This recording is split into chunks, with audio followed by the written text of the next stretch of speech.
Hello everyone. Today we will be dealing with the second part of the chapter, that is Nazism and the rise of Hitler. In the earlier lecture we had already covered till the ideologies followed by Weimar Republic, and we ended the lecture on defects of Weimar Republic, wherein we studied about two inherent defects which the newly elected republic was facing. The first one was Article 48 and the second one was that this Article 48 gives the President enormous powers to impose emergency, right? The second defect that this Weimar Republic was facing was of proportional representation, wherein there were three groups who were forming government and each group had a majority based on the percentage of votes that it attained. So, the decision making power ultimately rested with the person who was having the highest percentage of votes. So, in short, we can say that none of the groups had a clear majority, but instead of that, the group having highest majority was given preference in decision making. Now today we will start with the personality on which the chapter is based, that is Adolf Hitler, right? So before starting with it, let me first give you a brief that what was Hitler, who was Hitler and what ideology he favored. He was first born in 1889 and the place where he was born was Austria. Okay. The second one, that he was a messenger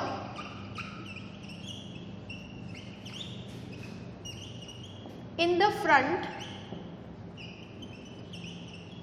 during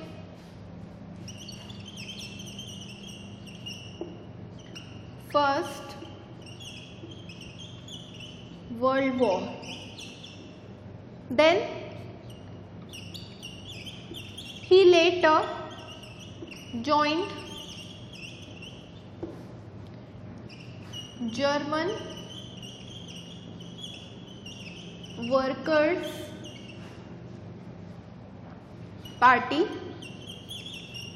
in 1919.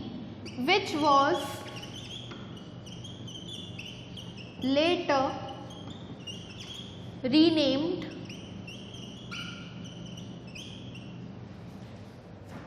as Nazi Party. हम ये चीज़ पहले भी discuss कर चुके हैं कि Hitler का role although हम डायरेक्टली फर्स्ट वर्ल्ड वॉर के टाइम पर नहीं देखते, but as a person, as an occupation, he was already enrolled doing the job of a messenger in the front during First World War.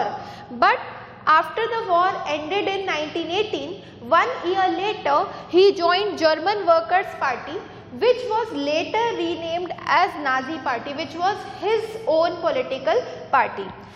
Moving on, he contested elections 2 times. ये जो Nazi party थी इसने 2 बार elections contest करे. जब पहली बार election contest करे थे तो वो ईयर 1928 में कॉन्टेस्ट करे थे, but at that point he could not gain popular support. But during the years of great depression, जब 1932 में वापस से जब इसने इलेक्शंस कॉन्टेस्ट करे तो this party one enormous majority through proportional representation only, but actually came to power after the era of Great Depression, right? So he contested election 2 times, one in 1928, but could only win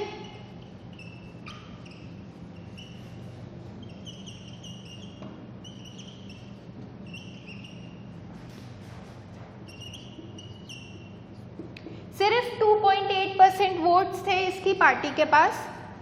letter ही contested again in 1932 after Great Depression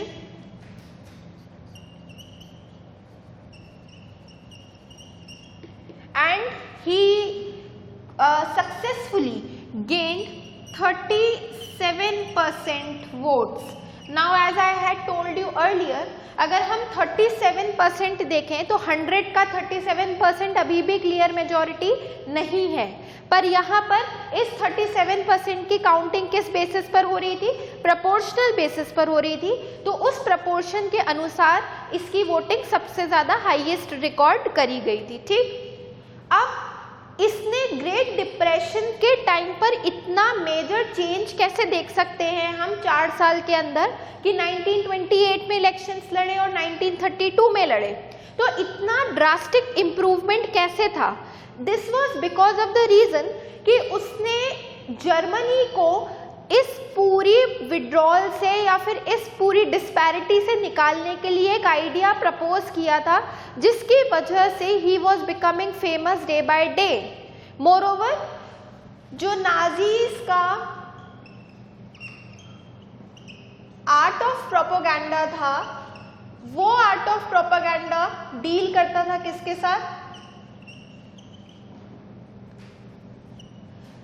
सबसे पहली चीज हम पहले पिछली class में discuss कर चुके हैं, वैसे जब भी ग्रेट डिप्रेशन था उस 3 से 4 साल के अंदर डेफिनेट सी बात है कि जर्मन इकोनॉमी तो बिल्कुल क्राइसिस में थी। डेफिनेटली जर्मन इकोनॉमी के ऊपर बैड इफेक्ट आना क्यों स्टार्ट हुआ?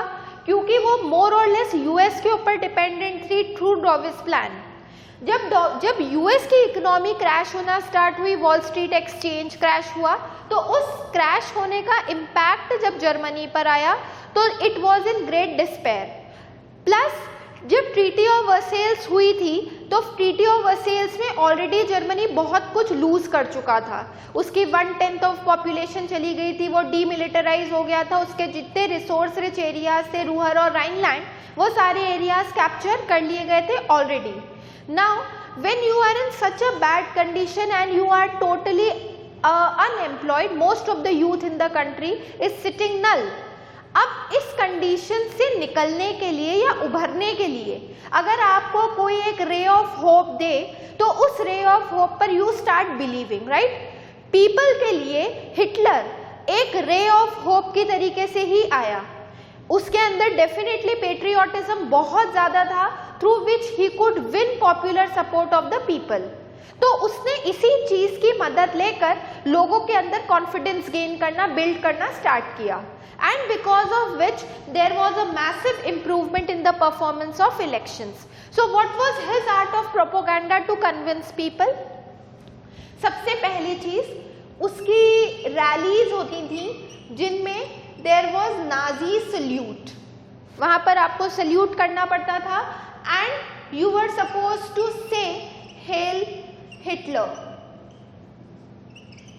Hello Hitler means you are here commenting that we believe in our ruler and हम लोग उसको लॉन्ग लिव रहने की we pray to God that this person long live the life, right?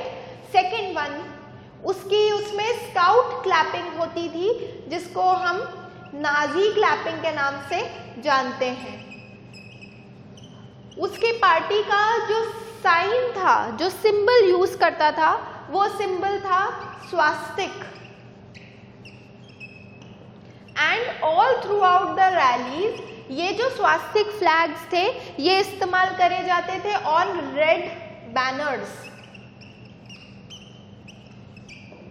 Red colour के banners पर स्वास्तिक बना हुआ होता था। Why here we are referring to, there are 2 terms. हम लोग यहाँ पर स्वास्तिक फ्लैग्स को क्यों रेफर कर रहे हैं? उसका एक बिलीफ था that he was believer of pure blooded Aryan race. Nordic German Aryans उसकी नजर में सबसे ज्यादा प्योर ब्लडेड थे, तो जो स्वास्तिक का फ्लैग वो यूज कर रहा था अपने बैनर्स के अंदर, वो स्वास्तिक का फ्लैग प्योरिटी को सिंबलाइज कर रहा था। ठीक, मोरओवर उसकी जितनी भी रैलीज होती थी उन रैलीज में उसने एक स्लोगन दिया था, which slogan was one people, one leader and one empire. One people का मतलब नॉर्डिक आर्यंस, वन लीडर का मतलब Hitler, and one empire means people will remember only one country through prosperity, that will be Germany. तो उसका जो concept था वो concept इसी के ऊपर बेस्ड था कि there will be only one people residing in Germany, one leader and only one empire who will build this whole nation, right. अब इतनी सारी चीजें एकदम से करने के लिए you have to project yourself as a saviour और अ मसीहा। तो हिटलर का प्रोजेक्शन वर्ल्ड के लेवल पर, या फिर अगर हम सिर्फ जर्मनी की बात करें तो जर्मनी में उसको एक मसीहा की तरीके से देखा जाने लग गया, या फिर एक सेवियर की तरीके से, who will bring people out of this disparity. क्यों? वो प्रॉमिस की वजह से जो उसने लोगों से किया था कि अब मेरे आने के बाद, trust me, give me vote, मेरे आने के बाद यहाँ पर सबसे पहली चीज कोई भी जना अनएम्प्लॉयड नहीं रहेगा। दूसरा, मैं जितना भी बेइज्जती, जितना भी ह्यूमिलिएशन जर्मनी ने फेस किया है because of treaty of Versailles, मैं उस सभी ह्यूमिलिएशन से जर्मनी को पुल आउट कर लूंगा, बाहर निकाल दूंगा। And because of this hope people started believing him, and because of which he one with so much majority, right. So this was his projection. अब जब इतनी सब चीजें प्रोजेक्ट करी जाने लगी तो उसका सबसे बड़ा जो क्वालिटी था, that he was a very good orator, उसमें ओरेटरशिप क्वालिटी सबसे ज़्यादा थी। वो एक बहुत अच्छा बोलने वाला व्यक्ति था जो लोगों के माइंड्स को कैप्टिवेट कर सकता था, लोगों को अपने भाषण की तरफ अट्रैक्ट कर सकता था, उसमें एक कैपेबिलिटी थी। तो ये जो उसकी ओरेटरशिप वाली क्वालिटी है, ये इस टाइम पर काम आई जब वो अपनी आर्ट ऑफ प्रोपोगेंडा को एक्सपैंड करना चाह रहा था, ठीक। अब सीरीज बाय सीरीज कुछ ऐसे इवेंट्स होते गए कि वो पावर पर राइज तो किया, but he sought to destruct democracy in Germany through a very good some repressive measures, जिससे बिल्कुल साफ हो गया था that he is not in favour of democracy any more and he is going to be a dictator soon. So what did he do to destruct democracy?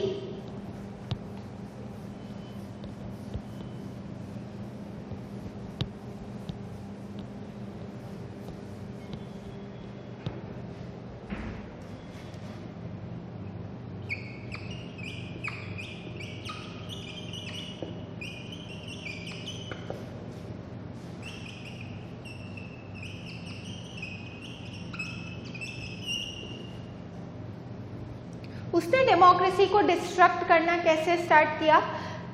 Democracy का मतलब था that we are not suppose to give rights to anyone, ठीक। हमको लोगों के पास जितने भी civil rights थे वो सारे सिविल राइट्स को हमें सस्पेंड करना था, जिसमें फ्रीडम ऑफ प्रेस आ गया, फ्रीडम ऑफ एक्सप्रेशन आ गया, freedom to profess your religion आ गया, and number of rights which you enjoy being a citizen of the country.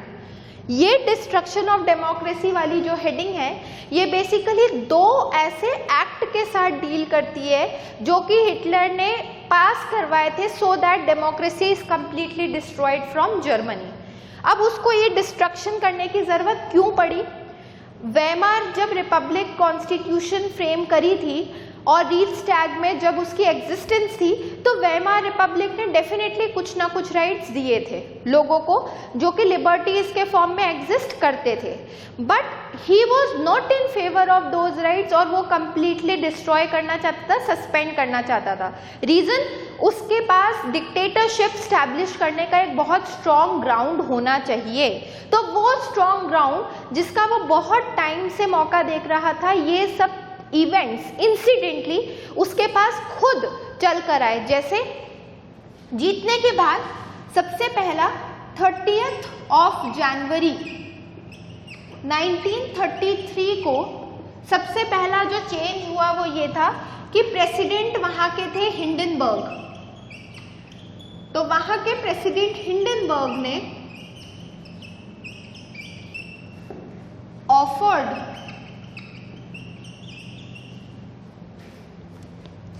him chancellorship. Chancellorship कौन होता है?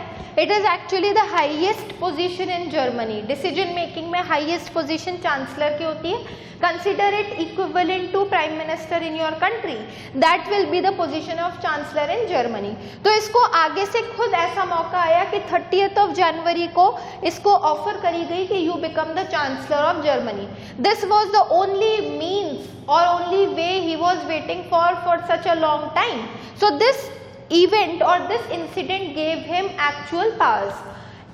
A month later, एक महीना खत्म होने को था और 28 February same year, a incident or a mysterious fire broke out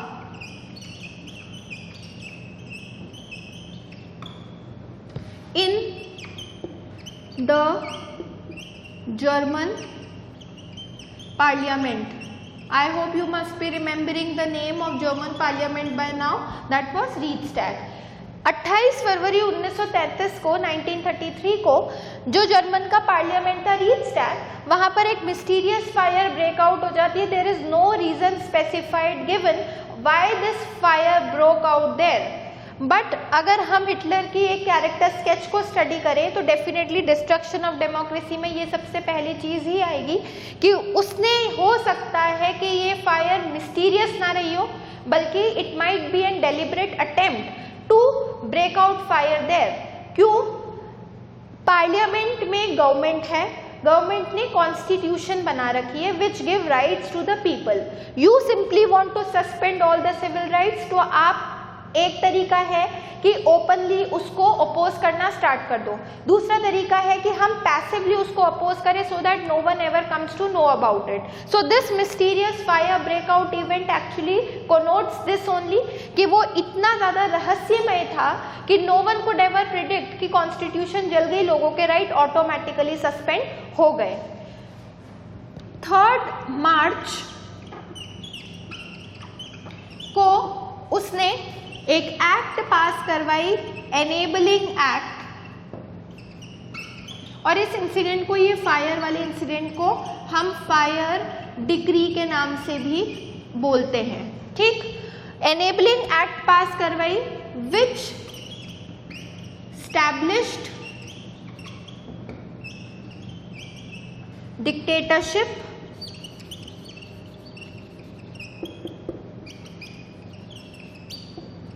in Germany. Officially declare हो गया था एनेबलिंग एक्ट से, जो कि 3 मार्च को पास हुई थी, कि from now on there will be no constitution, there will be no other elected representative, now Germany will be turned into a complete dictatorial state. ठीक, अब अपन जैसे पहले पढ़ चुके हैं कि यहाँ पर क्राइम रेट बहुत ज़्यादा हो गई थी, तो लोगों के अंदर क्राइम रेट को कंट्रोल करने के लिए इसने कुछ सीक्रेट पुलिस फोर्सेस भी एम्प्लॉय करी थी. जैसे कुछ पुलिस फोर्सेस के नाम है स्टॉर्म ट्रूपर्स, गेस्टापो. ये पुलिस फोर्सेस का काम था कि लोगों के ऊपर कंप्लीट चेक रखना और यहाँ से क्रिमिनल एक्टिविटीज को बिल्कुल नलीफाई कर देना. एक टाइम पर इन पुलिस फोर्सेस के पास इतनी पावर थी that Germany came to be regarded as the most dreadful state with regard to criminal activities, and the crime rate turned out to be completely null. So this was the reason through which he gained access and control to the government machinery, right? Moreover, उसने police forces को deploy करने के साथ साथ categories बना दी थी कि कौन से लोग मेरे देश में डिजायरेबल हैं और कौन से लोग मेरे देश में अनडिजायरेबल हैं.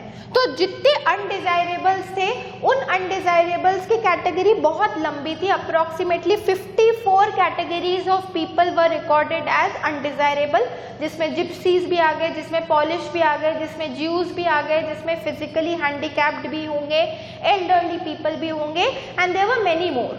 सो उसने इन लोगों को किल करवाने के लिए, मरवाने के लिए कॉन्सेंट्रेशन कैंप्स बनाने स्टार्ट करे थे. तो सबसे पहली कम्युनिटी जिसको पैक किया गया था और भेजा गया कॉन्सेंट्रेशन कैंप में, वो कम्युनिटी थी ऑफ कम्युनिस्ट पीपल। एक सिटी थी जिस सिटी का नाम डसेल्डॉर्फ था, उस सिटी के अंदर कम्युनिस्ट लोगों की पॉपुलेशन सबसे ज़्यादा थी। तो उन कम्युनिस्ट लोगों को सबसे पहले हरीडली पैक करवाकर और इन कॉन्सेंट्रेशन कैंप्स में भेज दिया गया, right. So these police forces were given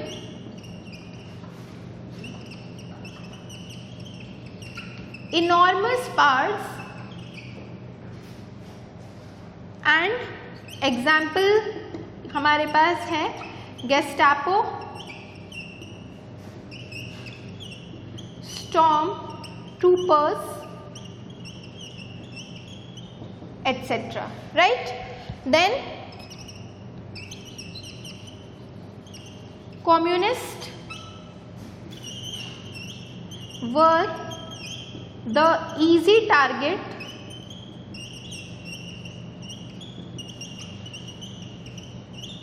for the people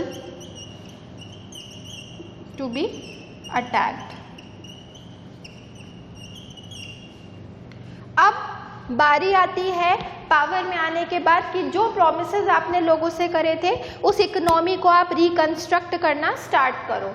तो उसने इकोनॉमी का रिकंस्ट्रक्शन करना स्टार्ट करता है वो। डेफिनेटली जब उसने प्रॉमिस किया था that there will be no unemployment left in the country, ऐसा प्रॉमिस फुलफिल होता है डेफिनेटली।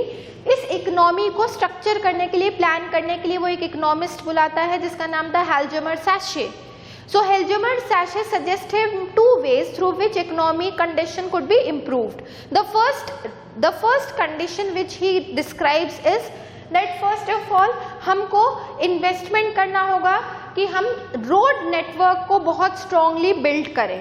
अब रोड नेटवर्क बिल्ड करने से क्या होगा कि जैसे ही सुपर हाईवेज कंस्ट्रक्ट होंगे तो इससे ट्रांसपोर्टेशन बहुत सारी गुड्स कमोडिटीज का इजी हो जाएगा and there will be flow of goods and services from one place to another. Moreover super highways जो थे वो आपको रेवेन्यू जनरेट करके भी देंगे। सेकेंड, उसने बोला कि हम लोग इम्प्रूवमेंट लाने के लिए इकोनॉमी में और लोगों को नौकरियां देनी है तो हम ऑटोमोबाइल सेक्टर के अंदर इन्वेस्टमेंट करते हैं। और ऑटोमोबाइल सेक्टर में जो ब्रांड कार निकाली गई थी which is a German brand Volkswagen, वो वाली कार्स को बनाना स्टार्ट किया, मैन्युफैक्चर करना स्टार्ट किया, which proves that the economic sector got a boom through the policies which were given by Hjalmar सैशे। So for reconstruction he appointed Helgemer Sachet, जिसने दो मेथड्स या दो तरीके बताए कि जिससे हम इकोनॉमिक कंडीशन को इम्प्रूव कर सकते हैं। वन वॉज सुपर हाईवेज का construction and the second one was Volkswagen, कि हमें इस ब्रांड की कार्स को मैन्युफैक्चर करना स्टार्ट करना होगा। ठीक, उसने साथ के साथ 1933 में जर्मनी को लीग ऑफ नेशंस से पुल आउट कर लिया।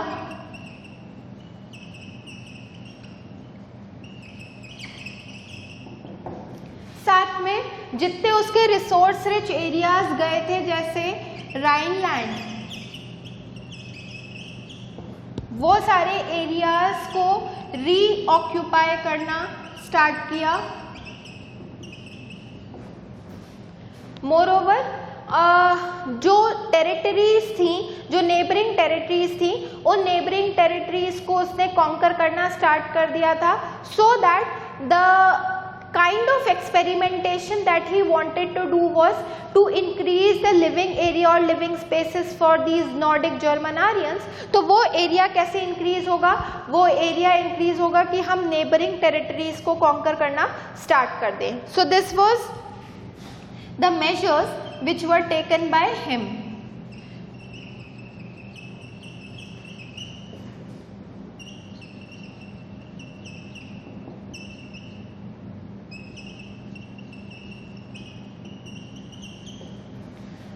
और ये बहुत ज़्यादा हेवी इन्वेस्टमेंट करना चाहता था वॉर रिलेटेड चीज़ों में, सो दैट जो डीमिलिटराइज हुआ है वो सारा डीमिलिटराइजेशन ख़त्म हो जाए। हेल्जेमर सैशे एक बहुत नोन इकोनॉमिस्ट था, उसने सजेस्ट किया that it is not the right time that we invest in arms and armament because it will lead to very heavy expenditure. Hitler को डेफिनेटली जो लेग पुलिंग करते थे, जो टांग अड़ाने वाले लोग थे, वो पसंद नहीं थे। As soon as he gave the advice he was moved out of the country. ठीक है, इसने जब नेबरिंग कंट्रीज को रीऑक्यूपाई किया तो सबसे पहली नेबरिंग कंट्री जो इसने रीऑक्यूपाई करी थी वो थी Poland, and this started with 1939। अब जब हम 1939 तक पहुंच गए, that means we have earlier talked about in the first lecture कि हम सेकेंड वर्ल्ड वॉर के टाइम तक पहुंच चुके हैं। ठीक, पोलैंड को जैसे ही उसने अनेक्स किया तो this started a war with the other people और द अदर ग्रुप जो कि फ्रांस, ब्रिटेन और रशिया की तरफ टिल्टेड थे। ठीक, 1939 में जैसे ही ये कॉन्कर हुआ, it gave a boom to the second world war which started from 1939 and lasted till 1945। ठीक, पोलैंड के ऊपर अटैक करते के साथ ही वापस से दो ग्रुप्स बन जाते हैं। एक तरफ हमारे पास आ जाती हैं एक्सेस पावर्स और एक तरफ हमारे पास आ जाती हैं अलाइड पावर्स। एक्सेस पावर्स में हमारे पास थी जर्मनी, इटली और जापान। अब ये तीनों जिन्होंने एक्सेस पावर्स बनाई थी, ये एकदम से साथ नहीं आ गए थे। इन लोगों ने आपस में एक समझौता किया था, एक ट्रिपार्टाइट पैक्ट साइन करी थी। ट्रिपार्टाइट पैक्ट नाम क्यों दिया गया है? तीन countries, that refers to tri, and partite refers to parties. So 3 parties और 3 कंट्रीज साइंड अ पैक्ट कि अगर हम में से कभी भी अटैक होता है किसी एक पर भी, तो दैट मीन्स कि there is attack on all the 3, we are not different from each other, and this led to formation of tripartite pact, और ये एक्सेस पावर्स बन जाती हैं। अलाइड पावर्स की तरफ हमारे पास आती है Britain, France, Russia and lastly joined by USA, जिसका एक्चुअली वॉर में एज सच कोई डायरेक्ट रोल नहीं था, बट इट गेन्ड एक्सेस और कंट्रोल आफ्टरवर्ड्स, राइट। सो दोनों के बीच में एक लड़ाई होना स्टार्ट होती है। जर्मनी जब अटैक करने के लिए जाता है रशिया के ऊपर, विच वॉज सोवियत रशिया, तो हम रशिया के बारे में, रशियन एम्पायर में ऑलरेडी ये चीज़ पढ़ चुके हैं कि रशिया की आर्मी बहुत बड़ी है, रशियन स्टीम रोलर के नाम से जानी जाती है या फिर इम्पीरियल रेड आर्मी के नाम से जानी जाती है। जब हिटलर गया अटैक करने के लिए अपनी पूरी फौज को लेकर रशिया के ऊपर, तो रशिया ने हिटलर को एक बहुत ह्यूमिलिएटिंग डिफीट दी थी at a place known as Stalingrad, जहां पर इसकी आर्मी को बहुत बुरी तरीके से खदेड़ कर भगा दिया गया था। ठीक, मोर ओवर जब ये लड़ने के लिए गया हुआ था तो ये चीज़ भूल गया कि मैंने अपनी कंट्री को तो एक्सपोज कर दिया है फर्दर वॉर्स के लिए, जो कि बाकी इनमें से कोई भी कर सकता था। ऐसा ही हुआ कि जब ये बिजी था उस टाइम पर सोवियत यूनियन के ऊपर अटैक करने में, तो जो ब्रिटेन और फ्रांस थे, ये ब्रिटेन और फ्रांस एक्चुअली उसके दूसरे एंड पर अटैक करने में बिजी थे। ठीक, वॉर इंटेंसिफाई कब हुई? सेकेंड वर्ल्ड वॉर इंटेंसिफाई होती है when Japan takes an initiative to unnecessarily disrupt USA, जो अभी तक वॉर में इन्वॉल्व नहीं होना चाहता था। और सबसे पहले जापान यूएस का नेवल बेस था पर्ल हार्बर, उस पर्ल हार्बर पर अटैक करता है। डेफिनेट सी बात है कि जब आप किसी को इनवाइट करोगे for war, so why will the country sit idle. वैसा ही हुआ कि जैसे ही इसने अटैक किया पर्ल हार्बर पर, US retaliated with same pressure, and in return Japan got 2 atomic bombings, one on Hiroshima and the other on Nagasaki. Hiroshima पर attack हुआ था 6 अगस्त 1945 को, और नागासाकी पर अटैक हुआ 9 अगस्त 1945 पर। And with the dropping of atomic bombs, nuclear bombs on Hiroshima and Nagasaki, world war 2 came to an end in awe and shock that अगर आज की तारीख में कोई भी कंट्री न्यूक्लियर वेपन्स इस्तेमाल करने लग जाएगी, there will be no humanity left. No doubt each and every country possess nuclear weapons, but you do not need to show them. जब इसने बॉम्ब ड्रॉप किया तो ये बहुत हार्श मेजर था, because of which it still suffers today, the people still suffers today, right.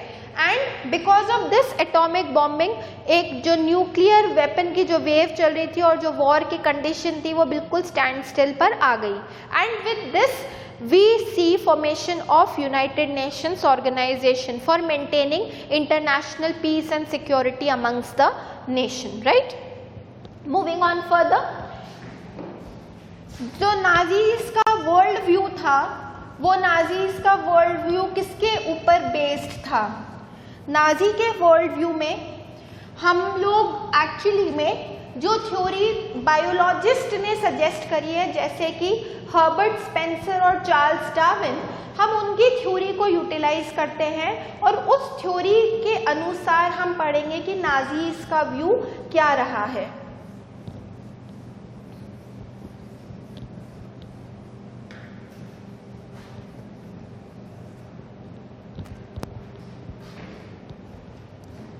So we are now going to study the Nazi world view. Nazism एक ऐसी ideology थी जो डेफिनेटली बहुत कंट्रीज जो थी वो ऐसे देख रही थी that this is a new kind of ideology which is flowing in the countries, right? जब इसका वर्ल्ड व्यू क्रिएट होना स्टार्ट हुआ तो उनका आइडिया बिल्कुल सिंपल था. Idea was of Nordic German Aryans, जिनके फेशियल कैरेक्टरिस्टिक्स होंगे, the characteristics of faces will be blue eyes,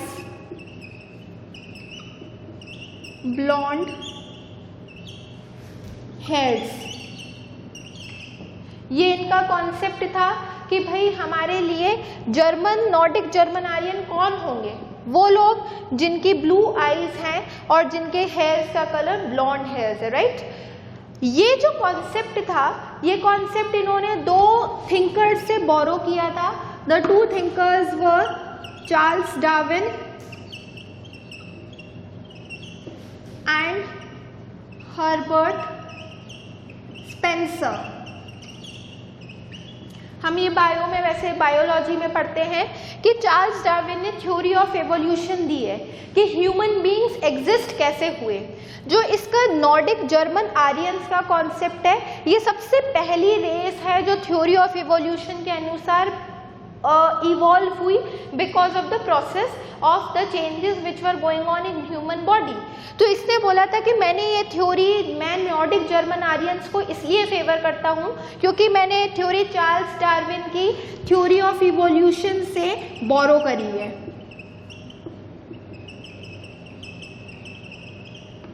ठीक.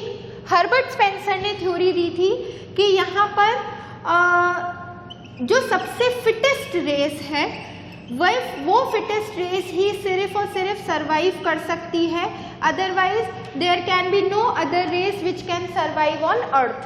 तो इसके अनुसार कि थ्योरी ऑफ इवोल्यूशन भी बेस्ड है बायोलॉजिकली, और जो रेसेस का सरवाइव करना है वो सरवाइव करने की कॉन्सेप्ट भी हमने सर्वाइवल ऑफ द फिटेस्ट वाली थ्योरी से लिया है. ठीक. इसका वर्ल्ड व्यू का आइडिया एक और था कि मेरी नज़रों में हमें अपनी कंट्री का जियोपॉलिटिकल जो स्पेस है वो जियोपॉलिटिकल स्पेस को इंक्रीज करना होगा, और इस जियोपॉलिटिकल स्पेस को इंक्रीज करने के कॉन्सेप्ट को उसने नाम दिया था लेब्रेंसम. ठीक है. लेब्रेंसम का मतलब होता है कि suppose I want to increase the population of a area, तो मैं जितनी पॉपुलेशन इंक्रीज करूंगी मेरे को उतने लोगों को एकोमोडेशन भी देना पड़ेगा, उतने लोगों को सारी फैसिलिटी, सारी सुख सुविधाएं, सब चीज़ देनी पड़ेंगी. इसके अनुसार लेब्रेंसम जो है ये यही कॉन्सेप्ट है कि हमें अपनी कंट्री के साथ साथ नेबरिंग कंट्रीज को अनेक्स करना पड़ेगा so that the area of mother country henceforth increases. इसका सबसे पहला एक्सपेरिमेंट जो था वो पोलैंड का था जिसको इसने अनेक्स किया था।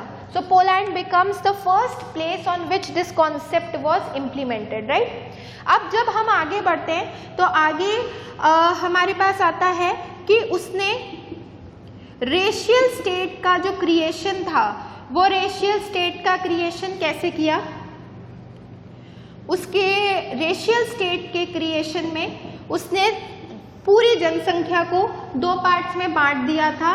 There were some people who were termed as desirables and the other people were termed as undesirables. अब जो डिजायरेबल्स की कैटेगरी में आ गए वो तो यही वाली कैटेगरी थी जो कि नॉर्डिक जर्मन आर्यंस होंगे,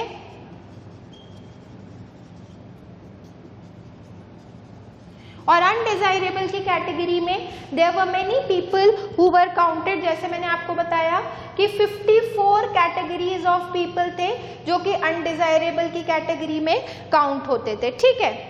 अब इस अनडिजायरेबल वाली कैटेगरी का क्या किया जाए, that was something different. But उसने जो एक रेशियल स्टेट का आइडिया क्रिएट किया था, ये रेशियल स्टेट तब तक क्रिएट नहीं हो सकता जब तक कि सारे लोग प्योर ब्लडेड ना हो। अब how can you test that people are pure blooded and belong to the same race what you are thinking of, that was a really difficult task. Undesirables की कैटेगरी में जिनको वो सबसे ज़्यादा हेट करता था या जिनसे सबसे ज़्यादा प्रॉब्लम थी हिटलर को, that community was of Jews. Jews से नफरत करने के लिए या हेटरेट के लिए there were two reasons because of which they were hated. Firstly they were termed as usurers and the second reason was that they were considered as killers of Jesus Christ. Usurers कौन होते हैं? यूसरर्स वो लोग थे जो कि money lenders की category में आते थे, who use to charge very high and very high lending rates and very high interest rates on the borrowers. ये उन लोगों पे चार्ज करती थी इतनी ज़्यादा हाई रेट जो कि पे करने के लिए सक्षम नहीं थे, हु वर अनेबल टू पे, तो इनको यूसरर्स का नाम दिया गया था। दूसरा, इनके ऊपर चार्ज था कि इनको जीसस क्राइस्ट के किलर के फॉर्म में देखा गया है, ठीक है। हिटलर का ये मानना था कि यार ये कम्युनिटी जब गॉड के साथ लॉयल नहीं रह पाई, so how can I allow them to rebuild Germany, और मैं इनका हाथ कैसे एक्सपेक्ट कर सकता हूँ। These people are not loyal from the very beginning, और इनके ब्लड लाइन्स में ही ये अनलॉयल्टी जो है ये फ्लो करती है। So because of which he was not a supporter of these communities called as Jews. इसके अलावा नो डाउट वो जिप्सीज को भी हेट करता था, पॉलिश लोगों को भी हेट करता था, फिजिकली हैंडीकैप्ड लोगों को भी हेट करता था, and all these people were charged under and evacuated. इनको मारने के लिए, किल करने के लिए उसने एक प्रोग्राम चलाया था, that program was known as euthanasia program. Euthanasia का सिंपल इंग्लिश में मतलब क्या होता है?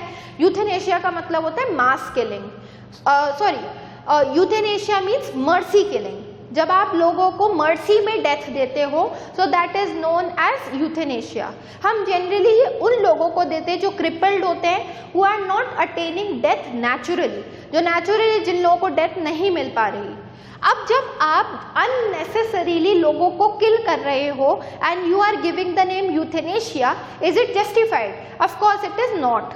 तो उसने जितने लोगों को किल करना था उन सभी लोगों को किलिंग के लिए जो प्रोग्राम चलाया था, उस प्रोग्राम का नाम रखा था यूथेनेशिया, या फिर हम बोल सकते हैं कि सारे अनडिजायरेबल को किल करने के लिए ये प्रोग्राम चलाया गया था, ठीक है, जिसका मतलब होता है मर्सी किलिंग, राइट। अब जब इतनी ज्यूज के लिए इतनी ज़्यादा हेट्रेट थी और इतनी ज़्यादा नफरत थी, तो बेसिकली वो इस रेशियल स्टेट से क्या क्रिएट करना चाह रहा था? वो रेशियल यूटोपिया क्रिएट करना चाह रहा था। What is utopia? Utopia means something जो कि हमारी ड्रीम्स में है, but which can not be which can not turn into a reality as you expect it to B.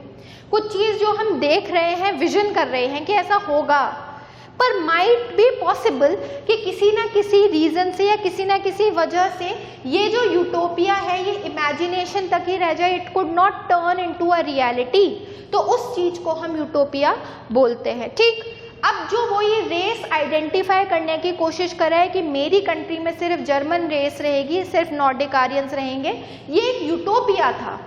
The reason is कि आपने सपोज पोलैंड को अनेक्स किया, आपने आसपास की और नेबरिंग कंट्रीज को अनेक्स किया, what will you do to the people? Will you kill all of them?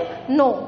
उसने क्या किया, उसने इस रेशियल यूटोपिया का उपयोग करने के लिए उसने लोगों का रेस टेस्ट करवाना स्टार्ट किया बाय रेस एक्सपर्ट। जैसे पोलैंड उसने कैप्टिवेट किया, अनेक्स करने के बाद जो लोग फेशियल कैरेक्टरिस्टिक्स में मिलते जुलते बच्चे थे उन लोगों को अपनी मदर से स्नैच करके और उन रेस एक्सपर्ट्स को दे दिया, so that you try and test. If those children passed those race test they were handed over to which families? German families। और वहाँ पर उनको बोला जाता था that teach these children German values, इनको जर्मन वैल्यूज सिखाओ, इनको बताओ कि they have to worship Hitler, right? अगर बच्चा रेस टेस्ट पास नहीं करता था उस कंडीशन में उसको ऑर्फनेज में डाल दिया जाता था जहाँ पर उसको खाना नहीं मिला, and due to which of starvation that person और that child used to eventually die. So this was the condition जो रेशियल यूटोपिया इमेजिन करने में ऐसा लग रहा है that it could be attained. पर अगर आपने कोई पोलैंड का बच्चा किसी जर्मन फैमिली में अपब्रिंगिंग के लिए दे दिया, this won't change his blood lines. Definitely वो उसकी थॉट प्रोसेस को चेंज कर सकता है, आइडियोलॉजीज को चेंज कर सकता है, but this was impossible to change the blood lines of the person. So utopia के तहत उसने इमेजिन किया, imagination of pure blooded Aryan race. उसने टेस्ट करने के लिए रेस एक्सपर्ट हायर करे थे। If the child passed race expert handed over to German families, and if not sent to orphanages, right? So in today's lecture, till today's lecture we had learned till racial utopia. In the next lecture we will start with youth in Nazi Germany. Thank you so much.